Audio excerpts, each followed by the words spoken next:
Your light must shine before people. மத்தேயு 5:16. உங்கள் ஒளி மனிதர் முன் ஒளிர்க. இது கிறிஸ்து வழங்கும் வாழ்வு தரும் நற்செய்தி. கிறிஸ்துவே உமக்கு புகழ். இயேசுவில் அன்பார்ந்த சகோதர சகோதரிகளே, அன்பார்ந்த பிள்ளைகளே, அன்பார்ந்த தொலைக்காட்சி விசுவாசிகளே, a candle loses nothing by lighting another candle. James Keller. மற்றொரு மெழுகுதிரியை ஒளியூட்டுவதால் எரியும் மெழுகுதிரி குறைவுபடுவதில்லை. இதைத்தான் பாஸ்கா இரவு அன்று நாம் ஜெபிக்கிறோம், செயல்படுத்துகிறோம். பாஸ்கா திரியிலிருந்து நாம் ஏற்றிக்கொள்ளுகின்ற மெழுகுதிரியினால் பாஸ்கா திரியினுடைய ஒளி குறைவுபடுவது இல்லை. As Christians, we must always remember that the teachings of Jesus must be reflected in all that we do in our life. கிறிஸ்துவர்கள் எப்பொழுதும் இயேசுவின் போதனைகளை மனதில் கொண்டு வாழ்வில் அவைகளை பிரதிபலிக்க வேண்டும். சொல்வது ஒன்று, செய்வது வேறொன்று என்று அல்ல. உள்ளொன்று வைத்து புறமொன்று பேசுவது அல்ல.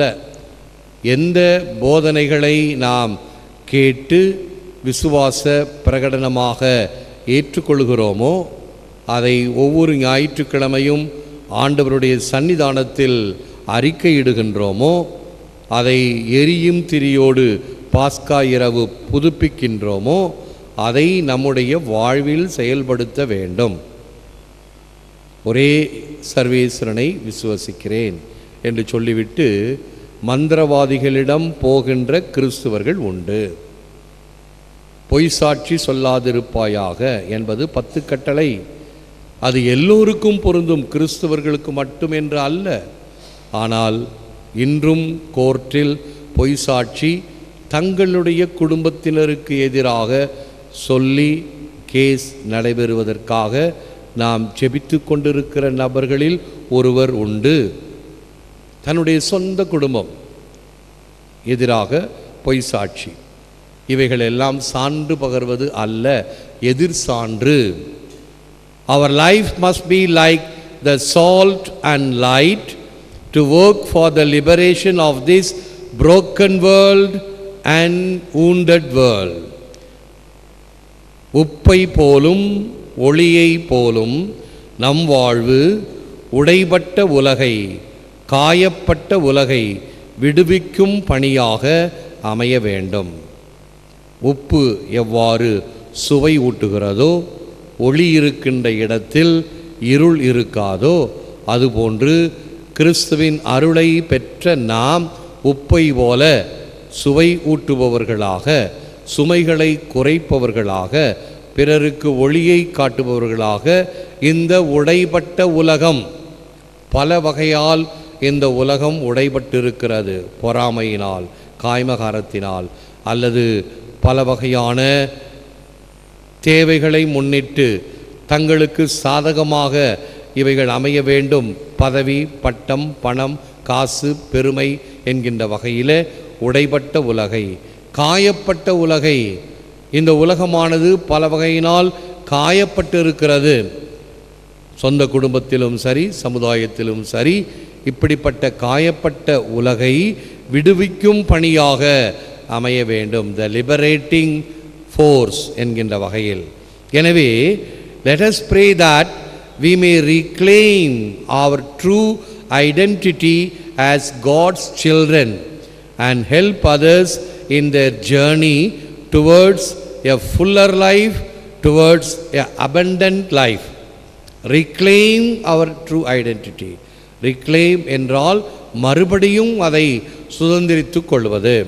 சமீபத்தில் நான் மலேசியா சென்ற பொழுது மலாக்கா என்ற இடத்திலே அந்த நிலத்தை கடலிலிருந்து மறுபடியும் அதை பெற்றிருக்கிறார்கள். நிறைய கற்களையும் மண்ணையும் போட்டு ஏறக்குறைய ஒரு 1/2 கிலோமீட்டர் தூரத்திற்கு கடலிலே நிலப்பரப்பை விஸ்தீரணம் செய்திருக்கிறார்கள். நம் பாண்டிச்சேரியில் கூட கொஞ்சம் செய்திருக்கிறார்கள். ஆனால் மறுபடியும் அலையானது அடித்து அந்த கல்லையும் மண்ணையும் அகற்றி விடுகிறது. அரசு மறுபடியும் முயற்சி செய்து கொண்டு இருக்கிறது. ஏனென்றால் அந்த மதில் சுவருக்கு பக்கத்தில் கடல் வந்துடுச்சு. அவை கொஞ்சம் கடற்கரை வேண்டும் என்பதனால் ரீக்ளைமிங் த லேண்ட் என்று சொல்லுவார்கள். அதே போன்று நம்முடைய வாழ்க்கையில் கடவுளின் மக்கள் என்ற உண்மை அடையாளத்தை மறுபடியும் பெற்றுக்கொள்ளவும், புனித பேதுரு சொல்வதை போல, நாம் தேர்ந்தெடுக்கப்பட்ட இனம், அரச குருத்துவ திருக்குல கூட்டம். இந்த பெருமையை இழந்து நிற்கின்ற நாம் மறுபடியும் அந்த கடவுளின் மக்கள் என்ற உண்மை அடையாளத்தை பெற்றுக்கொள்ளவும், நம் நிறைவாழ்வு பயணத்தில் நாம் எல்லோரும் அந்த நிறைவாழ்வை நோக்கி பயணம் செய்து கொண்டிருக்கிறோம். நமக்கு கொடுக்கப்பட்டிருக்கிற ஆண்டுகள் குறைவு, 60, 70, 80. நேற்று கர்தினால் 90 வயதில் காலமானார். ஆக இப்படிப்பட்ட இந்த நிறைவாழ்வு பயணத்தில் பிறருக்கும் உதவி, முழுமையான வாழ்வை பெற, நிறைவான வாழ்வை பெற கைகோர்த்து பயணமாவோம். ஆக ஒரு மனிதன் நல்லவனாக இருக்கும் பொழுது, அடுத்து இந்த சிந்தனை வரும், நல்லவனாக இருக்கும் பொழுது அவன் பிறருக்கும் நல்லதை கொடுத்து அந்த நல்லவைகளுக்கு இட்டு செல்வான். பொல்லாதவனும் அப்படித்தான், தீயவனும். பார்த்தீர்களா, கும்பல் கும்பலாக அராஜகம், கும்பல் கும்பலாக அநீதி, தடியெடுத்தவன் தண்டல்காரனை போல செயல்படுவது, இது பொல்லாதவன். ஆக இந்த முழுமையான நிறைவான வாழ்வை பெற நாம் நல்லவைகளோடு கைகோர்த்து பயணமாக வேண்டும். It is better to give than to receive. Give God's word to a spiritually starving world. பெறுவதை விட கொடுப்பதே மேலானது. ஆன்மீக பசியால் தவித்திடும் உலகிற்கு வாழ்வளிக்கும் வார்த்தையை கொடுப்போம். பக்கத்தில் ஒரு படம் இருக்குது பாருங்க. ஒரு குருவானவர் ஆப்பிரிக்கா நாட்டில் இருக்கக்கூடிய மக்களுக்கு இறை வார்த்தையை போதிக்கின்ற ஒரு படத்தை தேர்ந்தெடுத்து போட்டோம். இந்த வார்த்தைகளுக்கு அவர்களே எங்களுடைய அலுவலகத்தில் படங்களை தேர்ந்தெடுப்பார்கள். முதலில் தேர்ந்தெடுக்கப்பட்டம் கொடுப்பதை பெறுவதை விட கொடுப்பதே நல்லது என்று, காசு கொடுப்பதை போன்ற ஒரு படம். ஐயா, காசு கொடுப்பது அல்ல, இந்த இடத்தில் சொல்லப்படுவது ஸ்பிரிச்சுவலி ஸ்டார்விங் வேர்ல்ட். ஆன்மீக பசியால் வாடுகின்றவர்களுக்கு கொடுப்பது எது? பணமோ காசோ அல்ல, ஆண்டவருடைய வார்த்தை. அப்படி ஆண்டவருடைய வார்த்தையை கொடுக்குமாறு படம் தேடு என்ற பிறகு இந்த படம் கிடைத்தது. அதை பின்னணியில் போட்டிருக்கிறோம். பெறுவதை விட கொடுப்பதே மேலானது. ஆன்மீக பசியால் தவித்திடும் உலகிற்கு வாழ்வளிக்கும் வார்த்தையை கொடுப்போம். இந்த உலகமானது ஸ்பிரிச்சுவலி ஸ்டார்விங், ஆன்மீக பசியால் இருக்கிறது. அன்பொழி 8 வருடத்துக்கு முன்னால் ஆரம்பித்தோம் என்றால், ஆங்கில பத்திரிகையில் படித்த ஒரு சிறு ஸ்டாட்டிஸ்டிக்ஸ், இங்கிலாந்து நாட்டில் ஆரம்ப பள்ளியில் இருக்கக்கூடிய குணாதிசயங்களை ஆராய்ச்சி செய்தார்கள். 5ஆம் வகுப்புக்கு இடையில் இருக்கக்கூடிய பிள்ளைகளினுடைய கேரக்டர், அந்த வாழ்வு எதை பற்றி இருக்கிறது?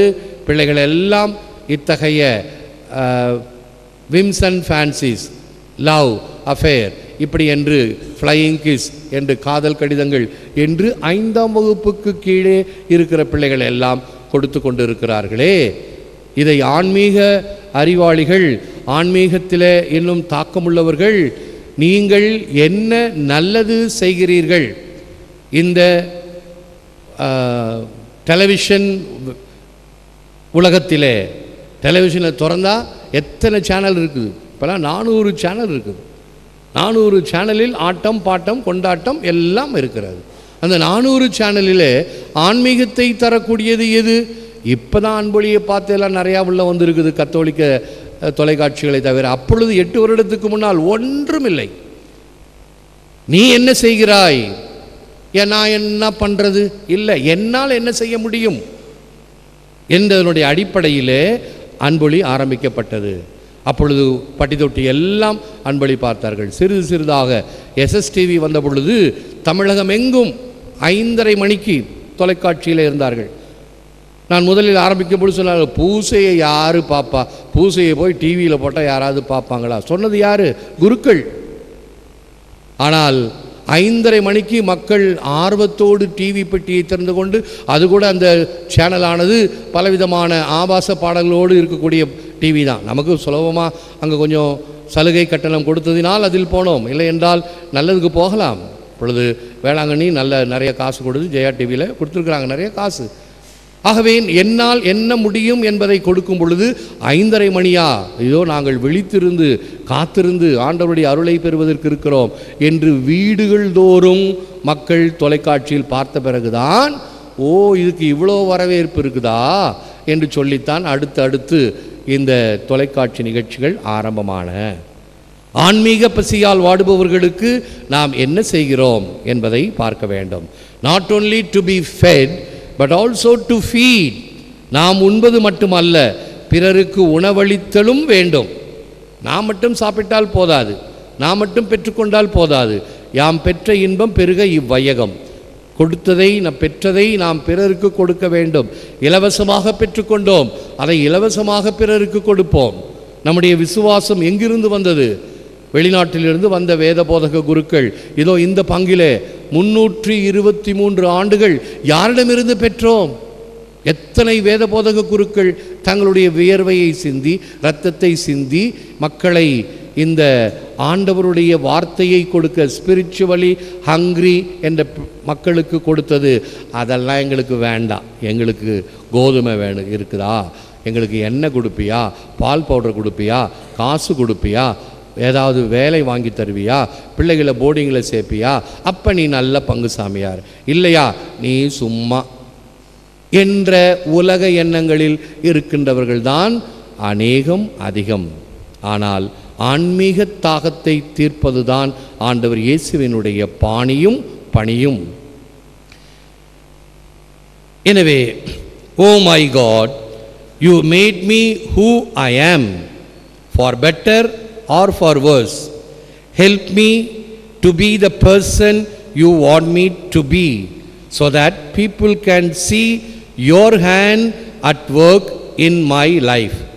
என் ஆண்டவரே, நீர் எம்மை படைத்தது நானாக நல்லவனாகவோ பொல்லாதவனாகவோ இருக்க நீர் விரும்புவது போல் நான் இருக்கச் செய்யும். அதனால் எம் வாழ்வில் கரம் எம்மில் செயல்படுவதை பிறர் காணச் செய்யும். நான் நல்லவனோ பொல்லாதவனோ என்பது என்னுடைய செயல்பாடுகளில் வெளிப்படுவது. ஆக எனக்கு கொடுக்கப்பட்ட சுதந்திரத்தை நான் எப்படி பயன்படுத்துகிறேன் என்பதை நாம் கவனிக்க வேண்டும். இத்தகைய எண்ணத்துடன் முழந்தாளிட்டு ஜெபிப்போம்.